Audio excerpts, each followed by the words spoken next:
Finn Balor has unlocked the crypts of the underworld in his mind and unleashed the demon.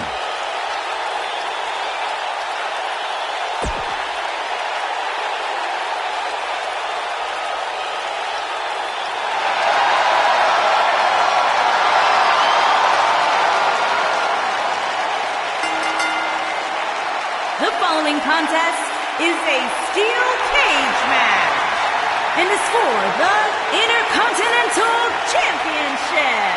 Making his way to the ring from Bray, County Wicklow, Ireland, weighing in at 190 pounds, Finn Balor.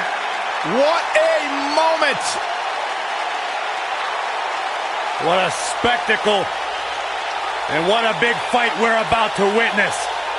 When Balor dons the war paint, it's like his abilities are taken to the next level.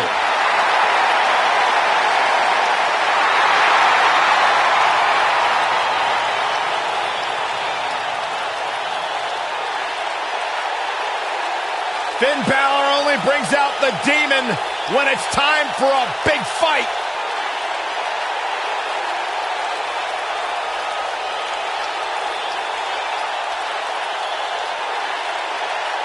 That is a sight to behold.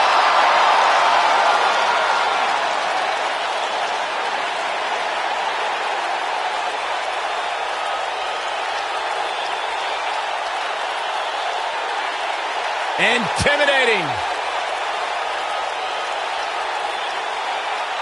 Exciting. Extraordinary.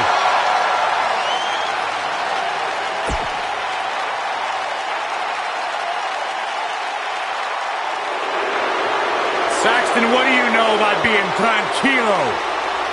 Well, I wouldn't qualify myself as such.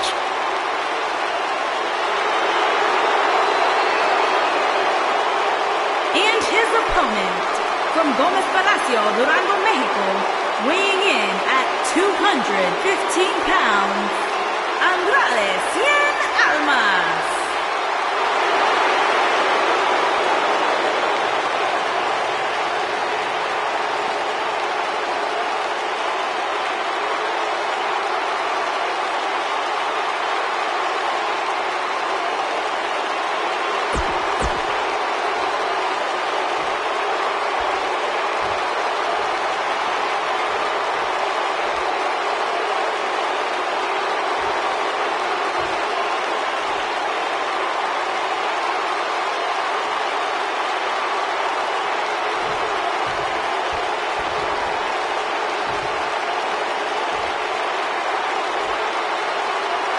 This should be an incredible matchup. I mean, both men have extensive offensive repertoires, lasting endurance, and an insatiable appetite to be number one.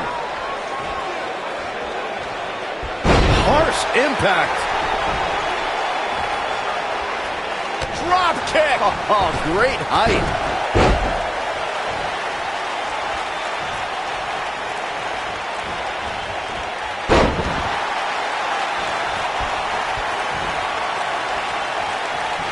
Thunderous slam.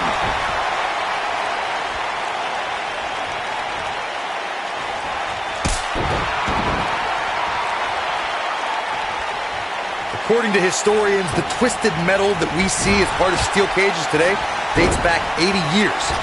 To settle a dispute between competitors Jack Bloomfield and Count Pietro Rossi, the two met inside a ring surrounded by chicken wire. At first, these types of matches were referred to as fencing. Now that got those shoulders on the mat. There's not a person in this arena who thought that was it for him. Gonna take a whole lot more. Drop kick hits the mark. Corey, you gave us an impressive history of the origins of the steel cage match. I'd like to point out to our viewers that from the 1960s to the mid-1980s, chain link fences were used to enclose the ring for WWE steel cage matches. A superstar could win by pinfall, submission, or by exiting the cage through the cage door or climbing over the top of the cage. We should also point out, Michael, that the way to win a steel cage match can vary by match depending on what was agreed to before contracts to compete in the match were signed. Talking about history, at WrestleMania 2, WWE unveiled the redesigned steel cage with solid steel blue bars before returning to chain link match. This could do it. A kick out before 3. It'll take more than that. Oh, boy, he is rolling. Oh. Just carrying the opposition here. But you can't carry your opponent all day. You gotta make a move eventually.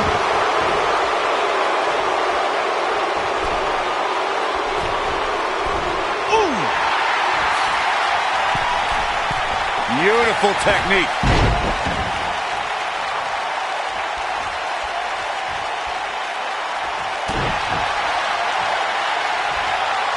Hooked up. Oh, 1916. I'm not sure how much he has left. That just echoed throughout this entire arena. The steel cage is a massive enclosure that stands 15 feet in height. For almost 35 years, a select group of high flyers have taken their aerial assaults to greater heights. And when I say that, I mean superstars climb to the top of the steel cage, the real high-rent district, and dive off onto their opponent. And that all started with one man in October of 1983, Jimmy Superfly Snuka. To your point earlier, Byron, we've definitely seen some unbelievable attacks be launched from the top of the steel cage. And you mentioned the most iconic, the steel cage match for the Intercontinental Championship that saw Jimmy Superfly Snuka clash against bitter rival, the magnificent Morocco. There's no denying that Superfly set the bar. You look over the years to people like Jeff and Matt Hardy, Eddie Guerrero, Kurt Angle, and Chris Jericho. They continued to push the envelope and executed unbelievable attacks from the top of the cage. And watch Rikishi take flight off the top of the steel cage. Wow.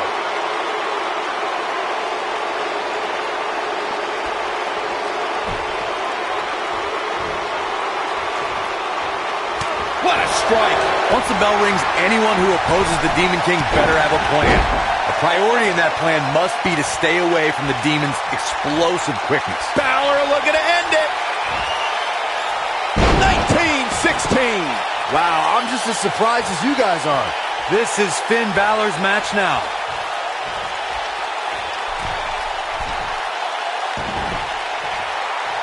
Corey, as you discussed before, it is essential for a superstar to have a plan against the Demon King. That plan has to revolve around avoiding the speed of this powerful Irish warrior.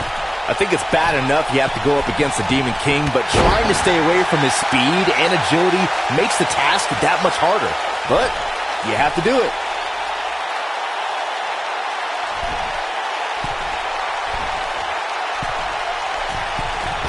Look at this.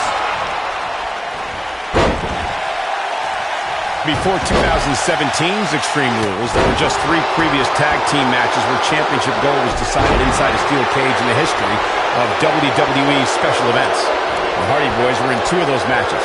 At Extreme Rules, in order to win the match, both members of the team had to... And here we go, Finn Balor with the cover. Kick out at 2. Oh, that may have been a slow count. Wow.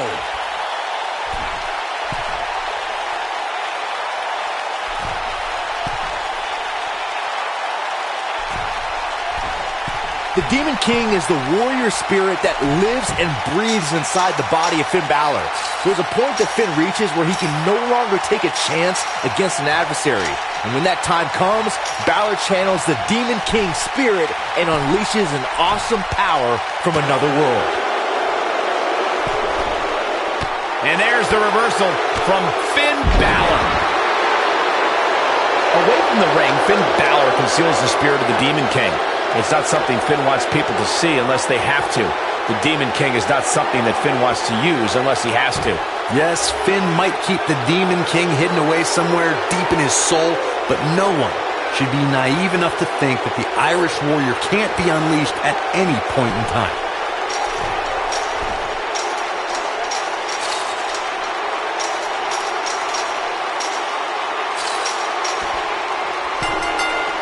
He survived the cage.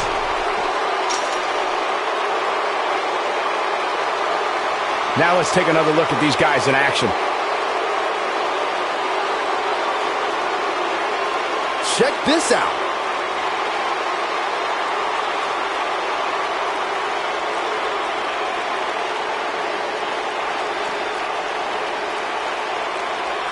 This match wasn't exactly a barn burner, but we can't expect every superstar to be on their A game every time, I guess.